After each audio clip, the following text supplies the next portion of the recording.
Right then, let's see if this actually behaves itself this time. It's looking fairly promising. Green across the board so far. Maybe we will be alright. Of course, if it flicks back into being not so great, this will be quite a short stream indeed.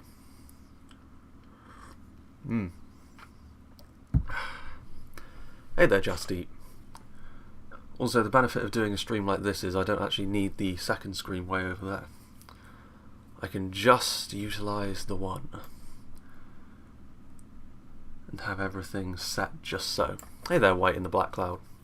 Give it a couple of minutes because we are a little bit early, I suppose. Although this is more of a freeform thing, this was just intended to be a test, really. A test to see if this is actually going to work, and it looks okay, actually. It looks perfectly fine, which is a good sign. Hey there, Calvin, and Badanio, and King Amar, and Lucas and Isaac. Yeah, have a good New Year's Eve. 2020, ending. Most people would consider that to be a good thing. 2020 has been more of a boring year for me, though, more so than a bad one. Maybe a little bit frustrating as well, because my my schedule was slowed down considerably in multiple ways because of primarily the pandemic situation. Well, the reason I've got the Reforge menu up, I was actually going to go for some sort of different background for this. I was going to have like a fireplace GIF going, but the ones that I found were just not really sufficient. So I just thought, you know, I've got the capture software set up to capture the game anyway, and the Reforged one is probably the most appropriate colour scheme. The Silmarillion one is quite bright, and the Dach one is quite pale green, which isn't very welcoming. Hey there, Leon. But yeah, I mean, if you had any questions for me, do feel free to ask. I do have a few things I'm going to sort of go through as well in a sort of channel update fashion, which, you know, this is probably a better format for doing channel updates anyway, I think, because there are a few things that need to be gone through.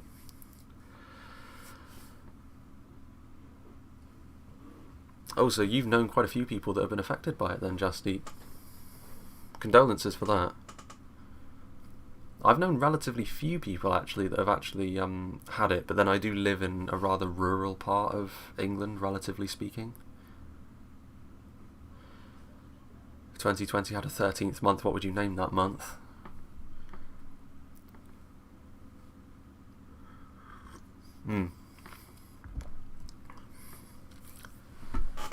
But yeah, I'll go through the channel update stuff now, I suppose, considering it is the main thing, and then we can go through a few questions at the end.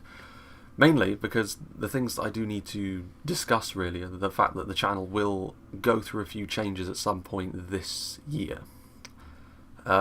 Yes, I will be continuing Divide and Conquer Vidania. I would have been continuing it regardless. I want to continue it on the streams, and based on the fact that this seems to be working, we'll be able to continue it on the stream going forward, I think, as long as it doesn't fritz out on me when I do go to stream that. I won't be doing it today, but we'll be sort of getting back into the routine of doing that, I think, because it does look as though we're fine. If that wasn't the case, then I would have just switched over to doing it as pre-records, which I didn't really want to do because I don't think YouTube takes that kind of content well these days.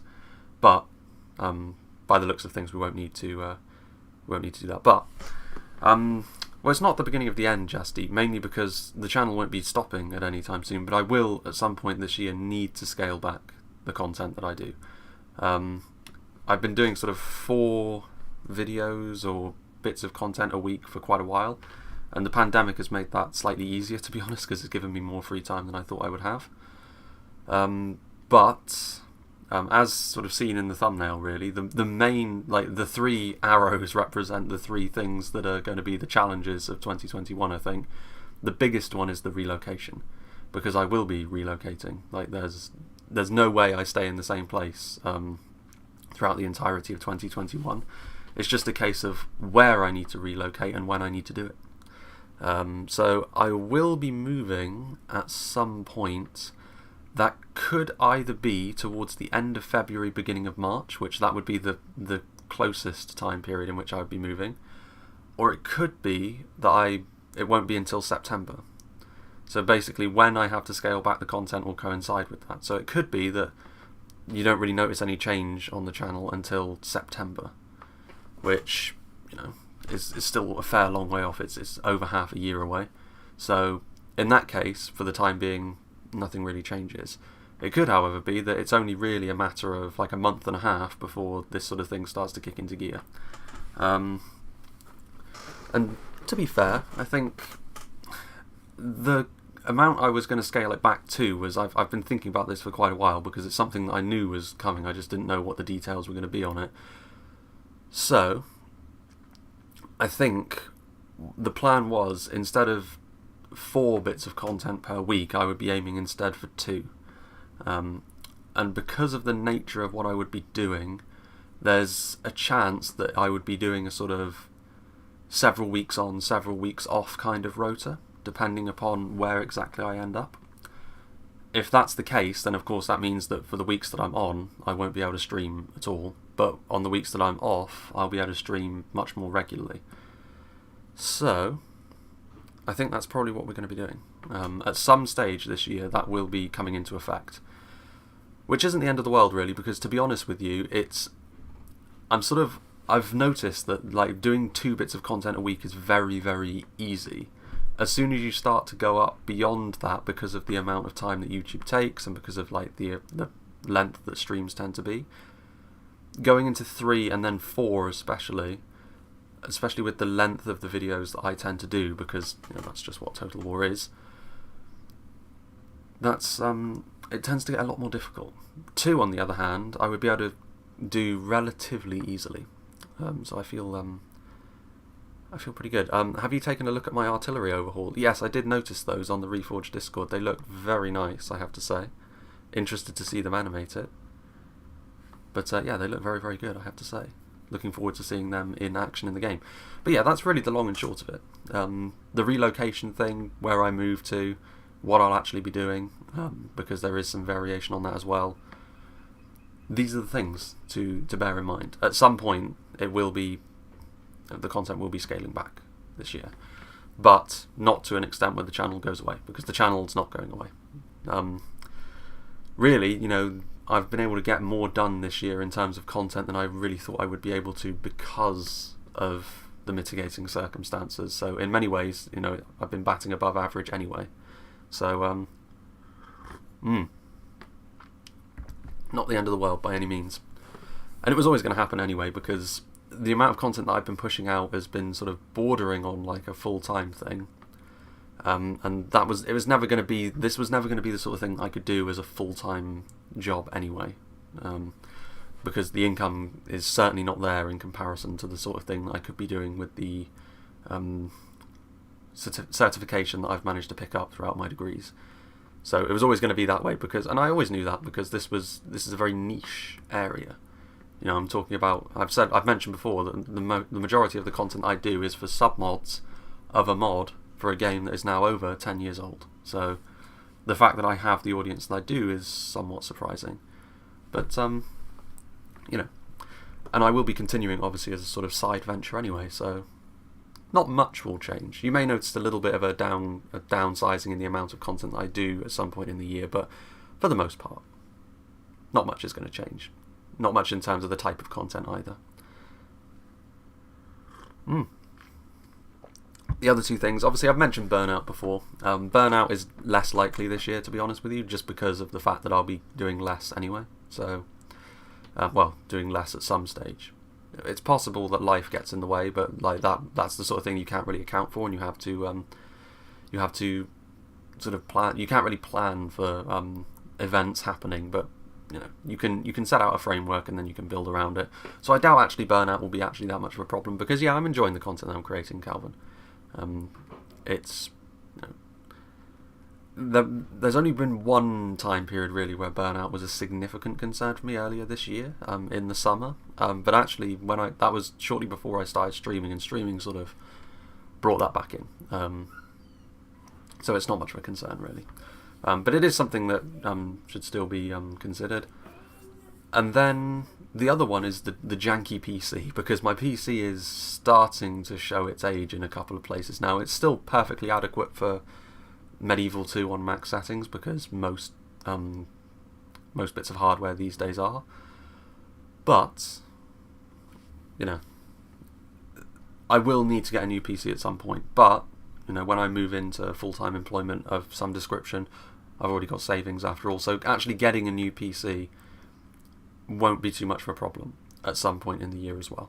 So hopefully my PC doesn't disintegrate before that happens, because obviously that would be a concern. Because I do want to get something decent. I want to get something decent because it will be useful for not just the channel, but it will be useful for just sort of my own recreational time, and it will be useful potentially for work as well if I go into a job and they're immediately like, okay, you've got to do data processing from home.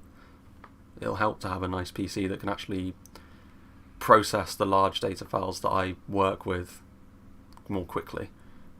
Because a lot of people, when we actually got sent home and had to do our dissertation work from home, a lot of people had quite a few issues using the software because it's quite bulky and laptops don't respond too well to it.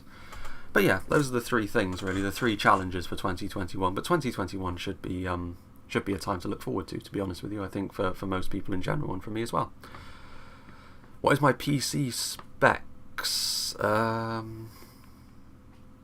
got some sort of i7 processor, and I've got like a bulky version of the 900 series of the Nvidia cards, which is fine. I mean, I've basically had my PC since either late 2014, early 2015, and it was like a good PC for that time.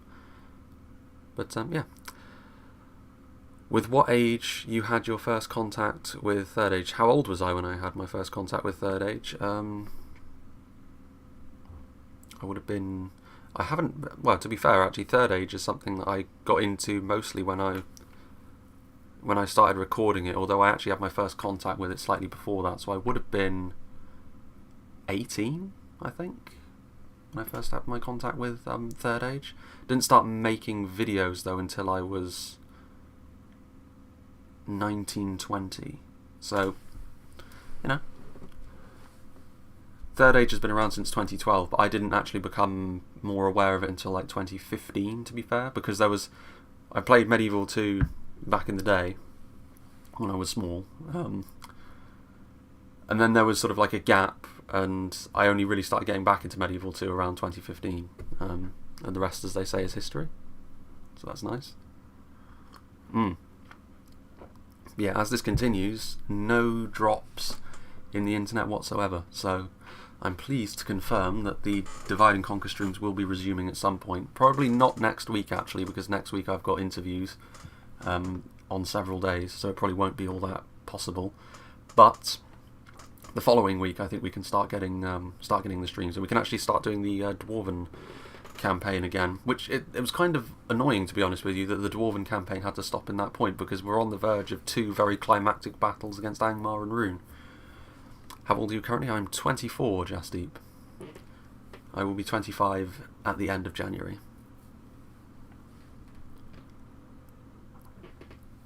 And yeah, I grew the facial hair as a result of sort of no shave December, which is good actually, because it actually makes me look my age. I have a real problem with sort of getting ID'd and carded when I don't have the facial hair.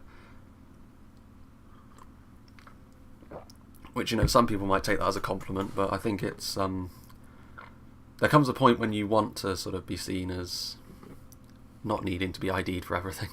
Is this a face reveal? No, I've shown my face before, Safi. Several times, actually. But yeah, I actually only recently got my webcam back because my brother was borrowing it, and obviously he came back for Christmas. Do you have an opinion on the longevity of the Reforged community going forward? Old Trafford. Not a fan of United then, Safi. But do you have an opinion on the longevity of the Reforged community going forward? It should be fine, to be fair. It's a relatively tight-knit community in the sense that there really isn't anything else that offers the experience that Reforged does for people that want that Lord of the Rings edge to Total War, and they want to play it in a multiplayer setting as well. Like Silmarillion is there as well, which they're both sort of multiplayer focused. Dach is obviously a little bit more. There's more of an uptake on Dach because campaigns are what people like about Total War more so than the multiplayer. But I think the Reforged community will be fine. What's my favourite faction? Depends on what exact mod you're talking about, Hadley. I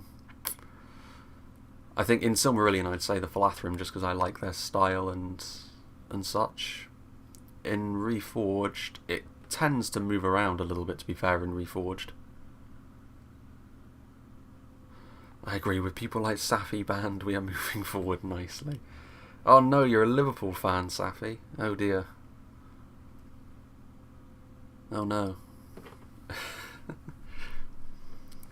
It's the first Premier League season for a while though, where it looks like both Liverpool and Manchester United will be close to the top. Manchester United have not been very good the past few years, so I'm absolutely shocked that we're sitting second. My favourite unit in Reforged. The thing about Reforged is they've added so much, and they've added so much in terms of mechanics that it's not an easy question to answer. But I could... what would I say? Depends what you... like. For style, you could narrow it down a little bit more. Peasants is his favourite. Well, I mean, Peasants, very useful, very cheap. I'm not sure, really. There's so many... like, if you're talking about stuff that has, like, a real impact, then you would have to go with something like the Iron Watch, just because they're very impactful like that in sieges. But they're not my favourite, because I'm not really a fan of that kind of unit myself. Rangers, Knights... I like units that are survivable and tanky, to be fair, because it makes up for my shortcomings as a player. Very much an armchair general. Arsenal sucks this season and Man City ain't doing too well. Man City will recover. Man City will probably win the league, actually. Arsenal are rubbish, though, you're quite correct. Guards of Khazad-dûm beat Pharazim pretty easily. That's because of the Pharazim Swordmasters don't have the armour piercing that would allow them to get through the Guards of Khazad-dûm's armour. And then, yeah, the Guards of Khazad-dûm themselves have got that AP. Do you like to study about history? I like to talk to people about history. I don't study it myself, but I do actually. One of my very good friends is a history major and he's got a master's in history. So any time that we're talking about like a historical subject, he'll obviously enter the conversation. He's a mod actually on our Ask Historians. And he did his thesis on, I think, Anglo-Saxon England. Something more specific. But, yeah, interesting subject. Yeah, Pharazim Swordmasters, the third hit point really makes a big difference for them, as I keep saying. You sound like a Yorkshire man. My grandmother's from Yorkshire. But I'm about as far away from Yorkshire and still be in England as you can be. I live in the southwest, the West Country. I certainly don't have a West Country accent. That is that's a whole different accent. If any of you have played The Witcher 3 and you speak to sort of the peasants in the first area, that's the accent of this place. What feature would you add to Reforge that Dach has, and what feature would you add to Dach that Reforged has?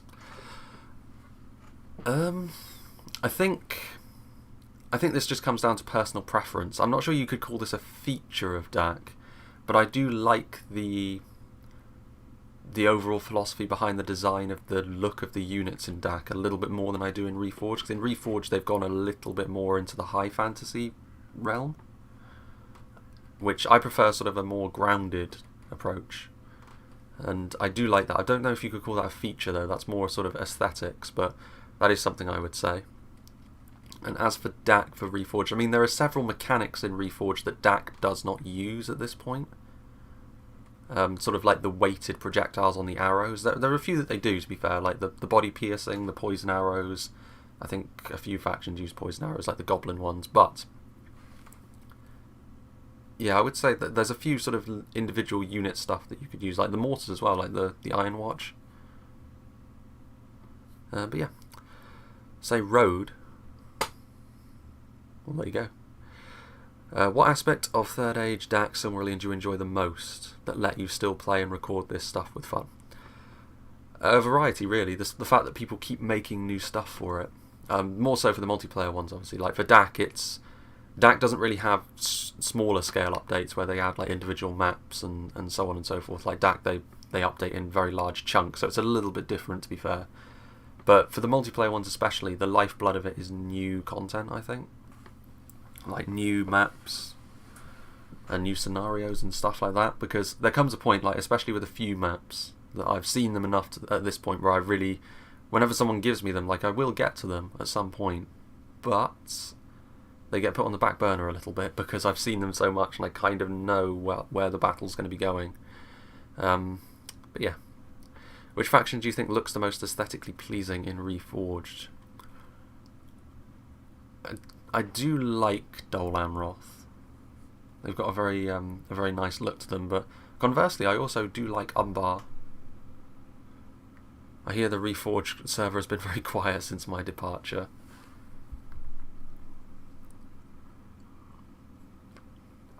My favourite Elven faction in Reforged is, I would say it's Imladris. I mean, a lot of people do tend to take their love of Imladris maybe a little bit far, but yeah, they suit me the most, I think, just because they're the most get up in your face and start the fight kind of thing. As effective as like skirmishing around can be, I don't personally like doing it because I feel as though if you engage in that kind of tactic, the other player probably isn't having much fun. Maybe that just makes me soft, I don't know. But yeah, I prioritise having a good time over victory, which is why I don't really like tournaments so much. I mean, I'm not a fantastic player, to be fair, so like I probably wouldn't get too far in tournaments anyway, but I don't know. I prefer the casual experience. I'm just a filthy casual at the end of the day, I suppose. When more field battles? I have recorded a field. I'm not sure. I recorded a field battle recently. Actually, I can't remember where I put it in the rotation. I think around the 11th or 12th of January. When more siege battles. Siege battles, to be fair, are the most common one I get sent. They're also the most popular. So the very next battle I think is going to be a siege, and I think it's a Gondorian defense. I think it's Gondor and Lothlorien on the defense of like an encampment, and then there are several evil factions attacking them, which is pretty cool. I think that's the next one anyway. Which faction from Reforged do you think needs a buff, like a new unit?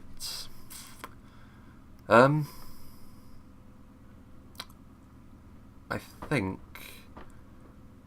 I mean, it kind of depends really, because with the massive change which is going to be coming in the next patch, like the complete, well, not the complete removal, but the large scale removal of the body piercing arrows changes matters quite a lot, because I would say that Rohan at this point in time, because they don't have access to that body piercing projectile, it puts them at a huge disadvantage in certain situations. But considering that most factions are going to be losing that anyway, that changes matters significantly. So trying to take that into account is a little bit different. It might be interesting to figure out who is most reliant on body piercing in like a defensive situation and then apply that, because chances are they'll be significantly weaker when body piercing gets largely removed. I know that the Grey Company are keeping it, probably any horse archers that have got it, like the Hashari Shadows, will keep it. But rangers, I think, are getting changed to be more sort of a base damage thing, so you can do a lot of damage with them, but you can't like rip through entire blobs anymore. Too many field noobs nowadays. I think newer players are fine though. Like I don't like doing newer player battles, not so much because the quality is lower, but because I think, you know, you stand a much Ugh.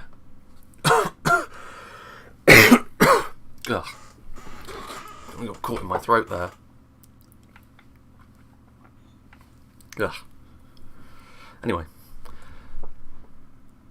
Where are we? Too many feel... Well, like I was saying, like newer players, I think... I stand a better chance of scaring newer players off, I think, by criticising them too much. And I do know that I criticise people too much. It's something that I kind of try to avoid doing as much as I can. But, again, like I've played the game so much that I can't help but make certain observations sometimes. Will you ever try your hand at a more cinematic video upload, like a scenario made into story form? I have thought about doing that in the past, to be fair. The issue with doing that, though, what I wanted to do at one point was to do a sort of cinematic series, more so than a singular battle. The time investment, however, is the concern there. Which, yeah. I mean, at some point I probably will, but I haven't got it penciled in at the moment because there's other stuff going on. But I do want to at some point. How advanced is the campaign in Reforged? Do you think it will be able to challenge Dach? Dach has had a lot of development done on its campaign, so that time investment it'll take a while for Reforged to get to a similar point, but that's just the way of things. You know, it depends really on the amount of work that the people who are running it want to put into it. Like, it could, but it's a big committal of time. Because development is well, having done computer science as a sort of undergraduate degree, while this sort of development is different, the same principles do apply, and you need a lot of patience, and you need to enjoy what you're doing as well. But yeah, what do you think is a good faction to play on campaign in Dach? Really, I think it kind of depends on... I think I had no data for a second then, that was a bit worrying. In Dach, I think really what you're looking for is the factions that have got the more substantial scripts to them. So Bree have got a substantial script, the Northern Dunedain have probably got the most substantial scripts. Ered Luin, Canned, anyone like that really. Isengard are pretty good. Isengard are a real fan favourite actually. But yeah. That's where I would go. That's one of the reasons why I think Bree will probably be the campaign I follow up Erebor with. Both... Oh yeah, that's just talking about the multiplayer focus. It will be interesting as well to see what Reforged does in the campaign, because there are some unit types, knights I'm looking at especially, which will be really overpowered in a campaign. That's something that you note in the Dach campaigns, is that the factions who have got like cavalry bodyguards tend to do very, very well early on, because you can solo armies commanded by the AI with suitably powerful cavalry. I love your videos, mate. Thank you, the shady nerd. You have a pretty easy time in Dach, just play the elves. Well, my Lothlorien campaign was probably the most challenging, just because it was very backs to the wall for a while. Had like 5 armies surrounding Karas Galadon. It was more because I tried to save Rohan, though, very foolishly. Still amazes me that these developers are spending their private time to create such quality games. Yeah, there are potential benefits to doing so as well, because it allows you to, if you want to get a job in the game development industry, you've got to be a glutton for punishment, because it's well documented that you don't get treated very well as a sort of new developer in the industry. But it allows you to build up a portfolio as well. You can go into interviews, and even if you don't have any in-house experience with any developers, you can say, here's what I've done. I've done this on my own time, off my own back. But yeah. Are you making money with YouTube? Yeah, Senna. It's very slightly less than you would get from a regular part-time job, which makes it ideal for a student like me. Or it has made it ideal for a student like me. That's, things are going to be changing in the new year, of course, because I'll be done with it. Which yeah, because of the flexibility that this gives you, you can record and you can start rendering and stuff at a more friendly time scale than you would sort of working a part-time retail job. It's made it ideal, frankly. Man United fans apparently have a call centre for fans who are trolled by their current form. Nah, current form hasn't been that bad. It's been way worse in the past few years. Can't complain with being second.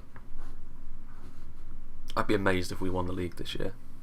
It would be the failing of everyone else if Manchester United was somehow able to belly flop to winning the Premiership, but I'm there for it. We'll see what happens at Anfield in a couple of weeks. That'll be a very big indicator as to whether Manchester United have got the mental and physical fortitude to actually mount a challenge. We shall see on that. That's why Dol Amroth is really fun. Imrahil starts with Royal Swan Knights. Yeah, he's got a big unit of Royal Swan Knights as well. And your standard General's Bodyguards, while they're small, they're still Royal Swan Knights. Do you play other video games on console, for example? I play other games, yeah. I don't show them because it's not what my channel's known for, and YouTube punishes you if you just post up anything. Like, if people don't respond well to content and you just keep posting it up, YouTube doesn't like that. So there's no real point to me doing that. Like, that's the reason why if I were going to branch out into something else, it would need to be the right thing, which is why I've been waiting for a suitable Bannerlord overhaul, because I think that would be suitable. Sort of a lateral move. Are you going to do a Shattered Alliances campaign? Possibly. I'm gonna stick with Dach for now, because there's so much in Dach. There's a lot to sort of get your teeth into. But at some point, I might do. Yeah, I mean, there's a lot of different submods for campaigns as well. There's the Second Age one as well, which was in development for a long time. I'm really happy, honestly, that the stream didn't start to bug out, and the excellent connection has been maintained pretty much solidly throughout. It means that this is still a valid option to do. Rohan have got the cavalry bodyguards as well, which are really, really useful. I think at one point in Dach's history, didn't Rune get the Innis Rim as a bodyguard as well? Which campaign in Dach is the hardest to play? I can only go on what people have said. I think it would probably be Canned. I think the thing is, though, Canned is, if you know what's coming, you can prepare for it, and it's not so bad. On the other hand, if you don't know what's coming, if you're going in blind, you very real chance that you just get wiped away by the revolt that happens if you take the Blue Wizard's offer. If you stay with Mordor as Canned, it's pretty easy, to be honest. You only need to deal with a couple of Dwarven stacks that enter your territory, but again, if you know they're coming, easy. Dol Amroth roster has the best style. The Haven Guard. Yeah, they've got a sort of, I don't know if anyone has played the Dragon Age series, but they look a little bit like the Grey Warden helms with the sort of wings, the silver wings on the helmet, which is quite good. I started playing Dach because of you. Started playing a long Isengard Shattered Alliances medium difficulty. Isengard is a really popular campaign in Dach. I think a lot of that has to do with the fact that you get a lot of the benefits of the orcs, so you get big armies, but your armies are not trash, and they look cool, and they're effective, and they're really efficient. So you get really the best of both worlds, which is probably why they're so popular. Dach has a lot of good submods released in development.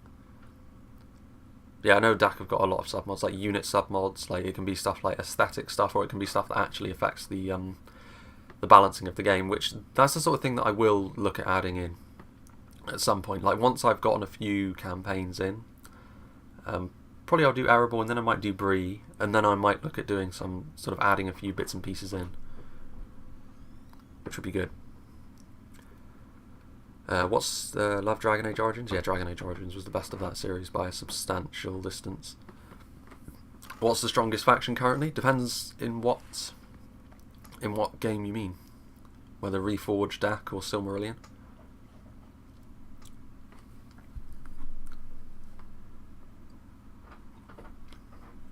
It's harder to define in Reforged and Silmarillion because of a lot of it can depend on your play style. You can have more than one answer. In Silmarillion, if you're a defensive player, you can't really go too far wrong with Finarfin, for example, because they can really bulk up on a front line, and as long as you can keep yourself organised, you're a very tough nut to crack. In Reforged, depends what sort of player you are. If you like being aggressive, then you'd be looking for a faction with good heavy infantry that you can back up with some decent cav to guard your flanks. you can go for a sort of classic rush. Imladris would be a really good option for that. The downside, though, is that you don't have the numbers as Imladris, so you could find yourself the game getting away from you. The second game was extreme trash. You're a man after my own heart, Mark. A man of true taste has entered the building. If you guys play Dach, watch Arakia. Yeah, I mean, I think anyone who has engaged in Dach knows Arakia. Everything you could possibly need to know about Dach he has gone through. Are Sons of Hurin OP? I wouldn't call them OP, Isaac, no. They're very good. Like, they're very, very strong, but they're not OP. You can deal with them. You just need to not let them get a nice charge into like sort of units that they're good against.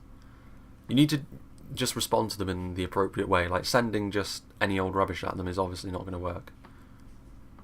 Whittling them down with ranged is the way I would personally go about dealing with a unit like that. Doing some good damage to them. Just not letting them engage. I would suggest Conflicts of Eriador, Castellan's Visual Overhaul mod. Yeah, I saw Castellan's Visual Overhaul mod.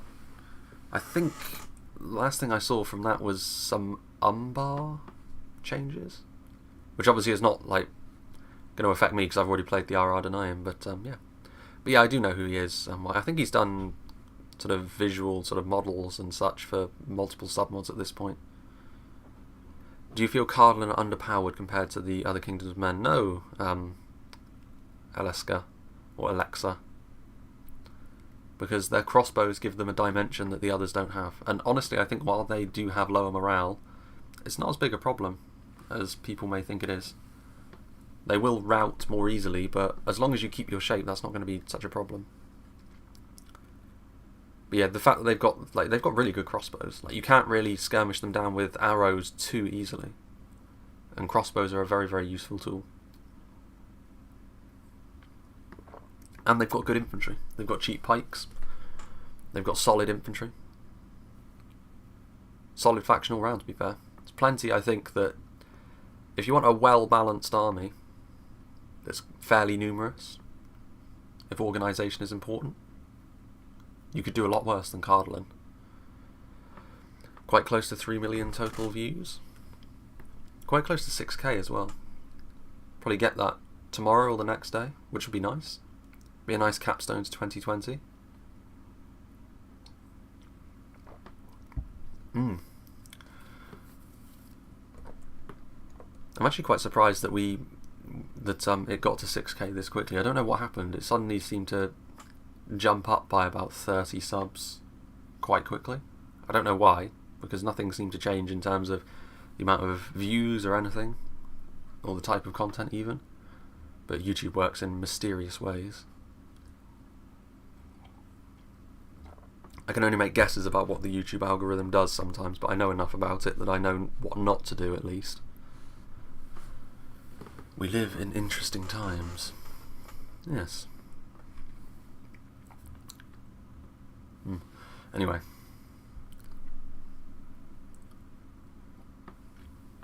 But yeah, if you have any more questions, do feel free to ask.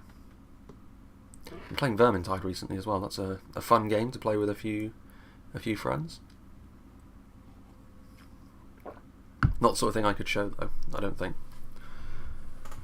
Streaming it would probably be too much of a taxing thing on a multiplayer game like that. Sub to you on 2 accounts. Easy. Well.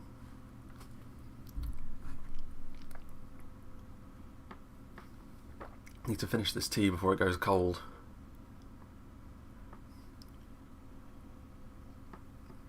Interestingly enough though, I don't know if Calvin's still here, but I might actually spend some time in South Africa, depending on which of the positions I'm going to fill in the coming year. It wouldn't be for like a year and a half yet, but I would actually be spending a little bit of time in South Africa. What are your most and least favourite single-player campaign Dach factions? I haven't played enough really to make a true assessment on that. I would say all 3 of the campaigns I've played so far have been interesting and worthwhile. I'd have to sort of bow to the majority on that. Really, the ones that you want to look for are the ones that have got scripts to them. Like Erebor has been very fun, but it does miss out on the fact that it doesn't have scripts. Do you have any statistics from YouTube about your channel? Yeah, you can go into the analytics, but a lot of it is a bunch of pie charts and graphs. The most interesting thing from the analytics, to be honest with you, is seeing what countries people are watching from. That's always an interesting one. It's always interesting to see sort of where the majority of people that watch are obviously from the US, Canada and the UK because of the language, but a surprisingly high amount from India, which is, you know, you see a lot of people from India in the live chat because the time I usually stream is quite convenient for them. But it's always surprising that I get such a decent chunk of viewership from that part of the world. It's quite interesting. I'm not sure exactly where I'd be based, Calvin, because part of the work that would be done if I joined that program would be both on either side of South Africa's coast, like large dune systems. So I think the base would be around Cape Town, yeah, but to be fair, I probably wouldn't be spending much time on dry land. So it would be that. I'm watching from France. I'm probably the only one. No, we've had a few people from France. 2020, gonna be wild. He's from France, the south of France even. Now there's an expensive part of the world. It's 2 o'clock in the afternoon. Yes. Holland is a place I wouldn't mind. Holland actually is probably the sort of place where I will end up doing a little bit of work in the future, purely because of the unique geographical challenges that Holland is facing with regards to the ocean. Because pretty much the entirety of my profession is going to be dedicated to that sort of thing, I have a feeling. Cape Town is a miserable place. The sun is murder there. Well, quite. And actually, being from the UK, I'm not used to extreme heat. Or humidity. As my friend from Louisiana often reminds me. Fight against the ocean is always there in Holland. Which is probably why I'm going to be doing some work there at some stage, I imagine. Nothing confirmed there yet, but still. I'm Indian myself. Darwinian has some good scripts. Yeah, that's what, like, anything that's getting an updated script for version 5 are the ones that I'm sort of steering clear of. So, yeah, Darwinian is one. The main one is Moria. I want to play Moria first, I think, in version 5, just because the unearthing Balrogs it gives them so much more interest than they have at the moment. So much more. But that's for version 5. Like, version 5 will be releasing, I think, at some stage in the next year. Quite when that happens will determine how quickly I'm able to sort of get on and do a stream on that. Would it be possible that you show us statistics about the country age or something else? Possibly. Although I think actually I probably shouldn't, because I think there is some information in there that I wouldn't want to sort of plaster online. Might do it at some point. But as far as the ages, the main age range is 18 to 36. By quite a long way. I watched a bit of The Mandalorian. I don't have a subscription myself.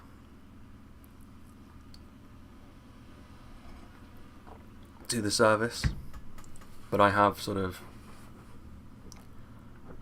utilised someone else's account to watch a few. But it's finding the time, isn't it? This time of year you have sort of other engagements.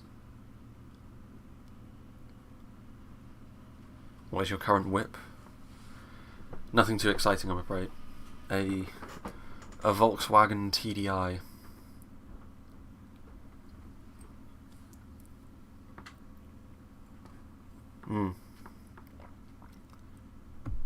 Sequel trilogy does not exist for me. Yeah, it's a real shame, isn't it? But it's not the first series that's squandered its potential, and it certainly won't be the last. Indeed, we may see that happen with Lord of the Rings soon enough. I'm now playing Isengard, and I'm strong now, but Mordor is at my eastern door. Just captured Minas Tirith and Caer Andros. Do you have tips how to keep Mordor at bay? How to kill them best? As Isengard, you should be fine. Like, if you've got Caer Andros and Minas Tirith, I don't know if you've got Osgiliath, but you should be fine just by having a core of pikes, and your quality is better than Mordor's. Like, you should be able to just mulch them down, to be honest with you. Should be able to mulch them down. Pikes will be key. Nothing exciting. Well, I'm a student, Safi. The only way I'd be able to get an exciting vehicle of any description is if I stole it.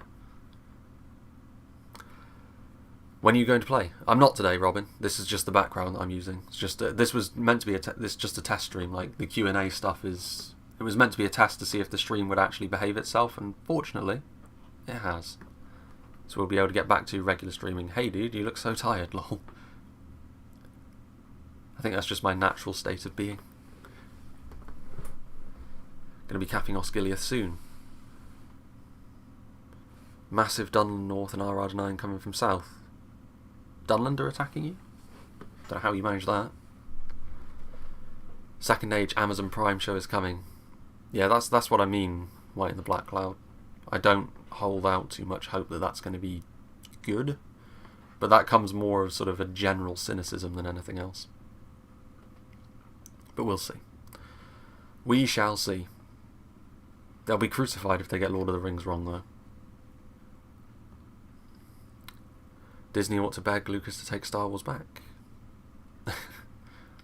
Bit late for that. I mean, they could salvage Star Wars to a certain extent by doing interesting side stories. I think the main line has been forever tainted, really.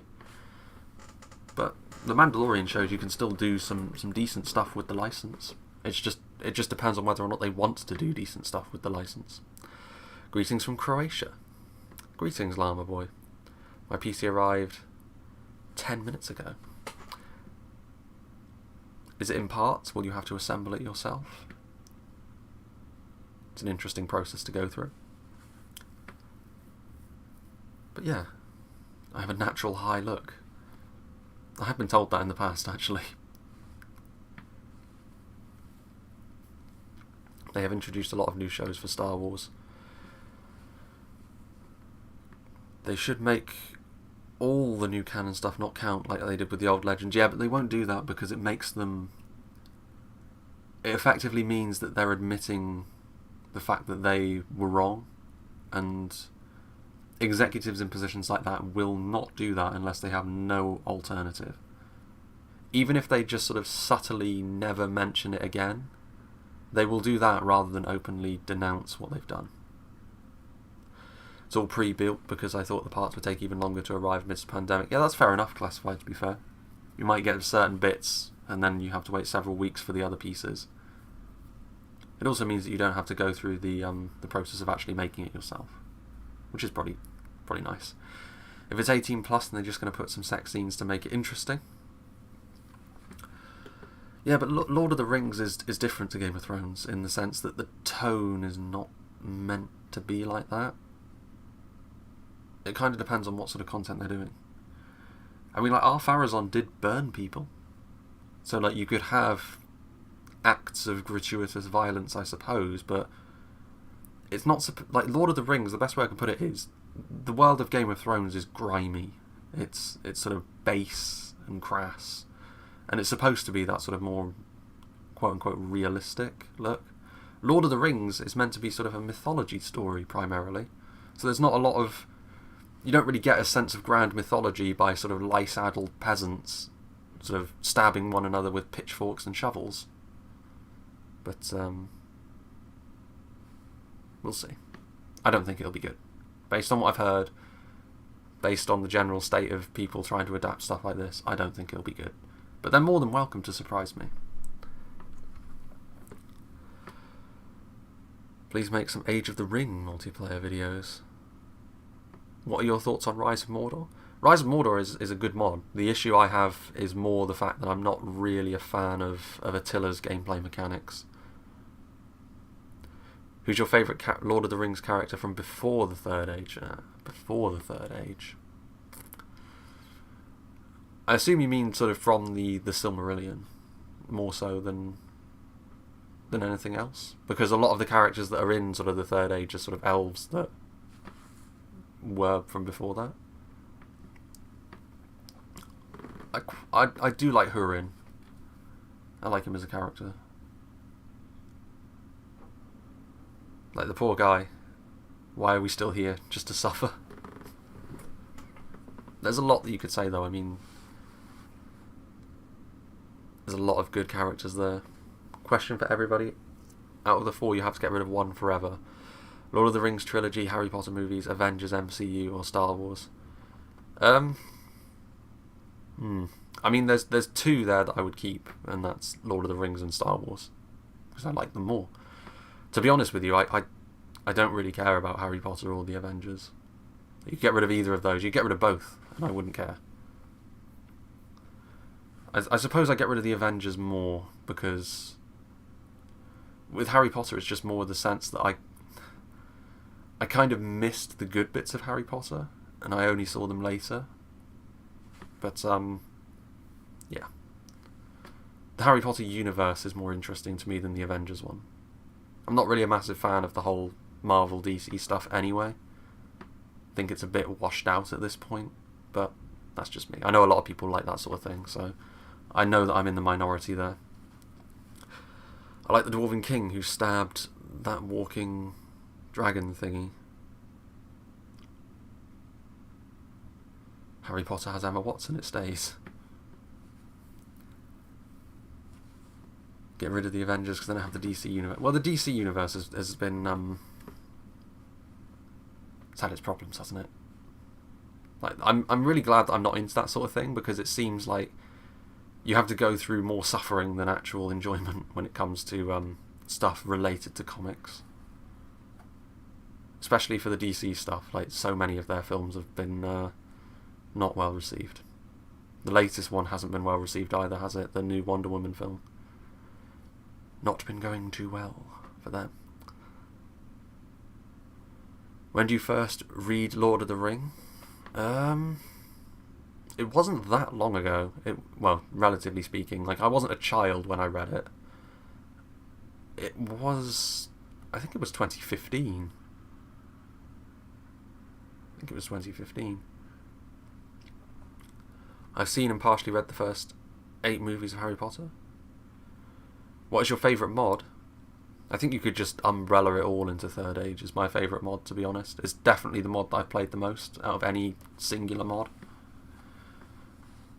Total conversions like this, you know, it'll be interesting. I mean, one mod that's completely unrelated to Total War that I've been looking at and looking forward to for some time. I suppose you could call it 2 mods, really. It's the conversion from Morrowind and Oblivion into Skyrim, which is a massive undertaking. But it looks as though I think the Oblivion one will probably be released. I'm not so sure about the Morrowind one, but interested to see what happens with that, because I would very much like to see the results of their hard work. Time to depart. Farewell. See you, Safi. Yeah, the stream will probably be going on for... We'll go for about an hour, so just over 5 minutes longer, and then we'll stop, because the test has been a success. So the streaming schedule can begin at some stage. But yeah, if you've got any more questions, do feel free to ask. Don't forget the Warhammer or Botet mod for Med 2. I haven't actually played the Warhammer mod for Med 2. As shameful as that is to admit. Many LOTOR mods take assets from them. Yeah, there's a lot of asset sharing that goes on between the sub-mods, I know that. Which is good, because it means that you have to do far less work yourself. It means you can cut down on the... You don't have to expend meaningless effort for something that technically already exists. But yeah. Other Medieval 2 submods are something that I have looked at doing content for in the past, but never really got around to it. Problem with new films is they try to push their agenda. Yeah, that's true. But like that comes down, I think, to the people who are in charge of these projects, and they're like, forget the people who did this before, I know best. I will make this mine. And often they're outed for the frauds that they are. Do you have a LOTOR character that you actually dislike? Like, in character? Well, There are Lord of the Rings characters I wouldn't get along with, I would say that, but I like them as characters. There's not many duds, I would say. Like, obviously, if you look at someone like Grima, he's obviously a disgusting person, but he is that character perfectly. So, yeah. I don't know if there's a character in Lord of the Rings that I actively dislike.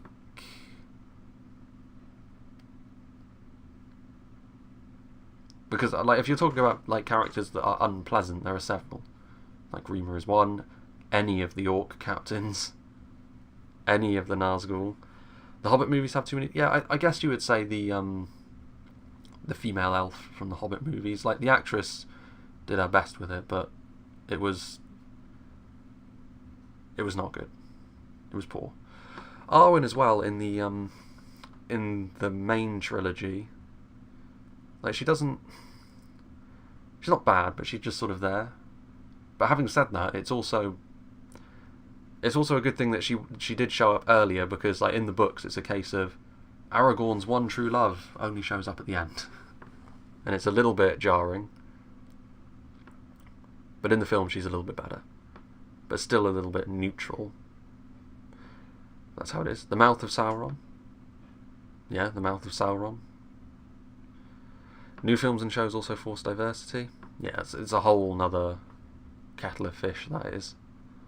Which 3 LOTOR characters would you love to meet if you could travel to Middle-earth? Man, only limiting it to 3? Let's try and spread it out across... I'll go for 1 of each race. I would like to meet Elrond. Oh, actually, you know, Círdan would probably be... I'd probably prefer to meet Círdan, actually. Now that I think about it. I'd like to meet...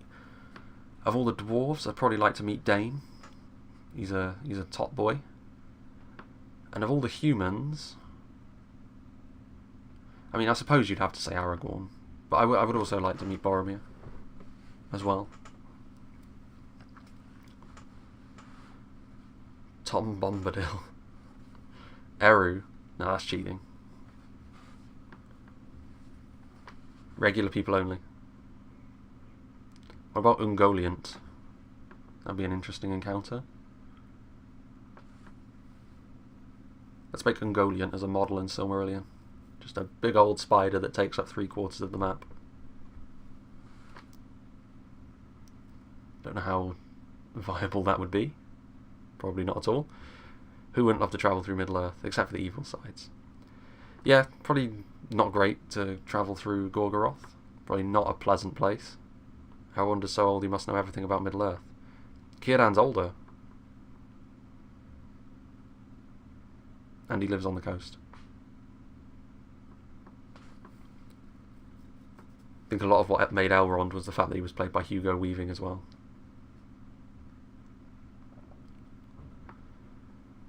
I'd like to meet Glorfindel. He fought a Balrog. Yeah, you think he would have sort of either cut his hair or wore his hair differently after that incident, but I guess he didn't. Círdan was one of the first that awoke when the world started. Yeah. You know an elf is old when they can grow a beard.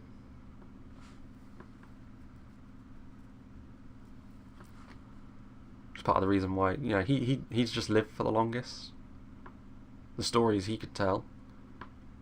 Wonder if they'll make him a character in the Amazon series, because they clearly can't do Elrond because Hugo Weaving wouldn't do it. I think he's already gone on record for saying he wouldn't play Elrond again because he looks older, so it would look strange.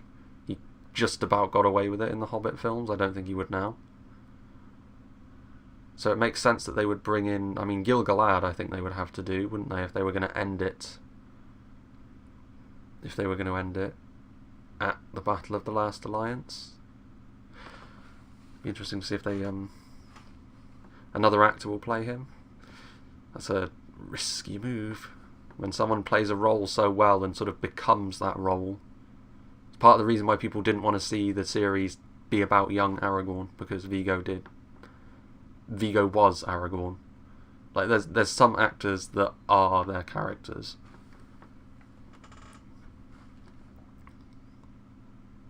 And Tywin Lannister in Game of Thrones, for example. Hey there, Scouts. Do you know you're not the first person to tell me that? My brother tells me that I look like Daniel Radcliffe. I personally don't see it, but apparently I do. Maybe I need to get some of those spectacles. I'd hate to meet Galadriel. She would hear all my messed up thoughts and be driven to madness. No other actor can play Elrond. I agree. Unless, if they just have like a sort of Hugo Weaving lookalike sort of stand in the background, that wouldn't be so bad. I doubt he'll play a prominent role, even if he's there. I think they will sort of get another elf. They'll probably get someone to play Gil-galad, I would imagine. And maybe Círdan as well, and make them the prominent elves. I think. But I've been wrong before. Anyway, we'll probably start to wrap up here, so if you've got any final questions, do get them in now. I think this has been nice. It's been nice to do a sort of a Q&A and a channel update in this form. I think if I do any updates in the future, I'll probably do it like this, because I think it's a little bit more casual. And I like it. And I'm glad to see that the streaming is actually functional again. No other actor can play Elrond. Be interesting to see who they get as actors. Very interesting. Tough act to follow. Because people, as much as they may want to be compared to the Hobbit movies, they will be compared to the original trilogy. And there is no harsher a measuring stick. Which Lord of the Rings actor would you like to meet? Again, that's a lot. I'd like to meet Sean Bean, to be fair. Because it wouldn't just be Lord of the Rings I could talk to him about. I've seen a few films and series with him in it. What do you think is going to be the next Total War game? It'll be Warhammer 3. If you mean beyond that, I've no idea. I've no idea what CA's thinking is at this point after Troy. It'll be Warhammer 3, the next one, though. Beyond that, I've no idea. Don't know what they're going to do. I think a rethink is needed, to be honest with you, for the historical ones. As much Troy has its merit, but it's... Well, I spoke about Troy before. Why don't you start an actor career? I mean, if Daniel Radcliffe died, then you can replace him. I don't sound like him, though. And I'm also not an actor. I'd like to meet Viggo. I mean, you could say most of the cast, to be honest with you. For Lord of the Rings. It's one of those perfect storms that comes along very, very rarely. Imagine Lord of the Rings with Warhammer engine. I don't know if it would work too well. I don't think Lord of the Rings would... Like, the problem with the Warhammer engine is it devolves into blobs too much. I don't think that's especially cinematic. I don't think it's quite right for Lord of the Rings. You could get hero units, but you can kind of do that in Medieval too. It looks very janky, but I don't know if it would work. I think you could make it work with tweaks, but I don't know. Anyway, I think we will leave off there, to be fair. I think this has been nice. I hope everyone's had a passable 2020. I think that's the most that everyone could have hoped for, to be fair, from this year. And I hope that 2021 is better for everyone, and I hope it's looking good for me. Hopefully that I don't get delayed again by another huge lockdown, which may happen. We shall see. But yeah, I hope you've had a good Christmas, and I hope you will have a happy new year. And the streams will continue from this point on, because this has been a success. So, like I said, it won't be next week, I don't think. It will be the week after, where we can finally kick into the Erebor campaign again. And we are at a climactic point in that as well, because Angmar and Rune, pretty much the final battles against those two will take place, and then hopefully we can take the ring to Mordor, knock that Erebor campaign on the head, and move on to a new one. I hope. But yeah, I hope you found this a bit informative. I hope you had a nice, relaxing time, and I hope that your New Year's Eve proceeds nicely. So yeah, hope you enjoyed this, and I hope you'll join me for whatever is next.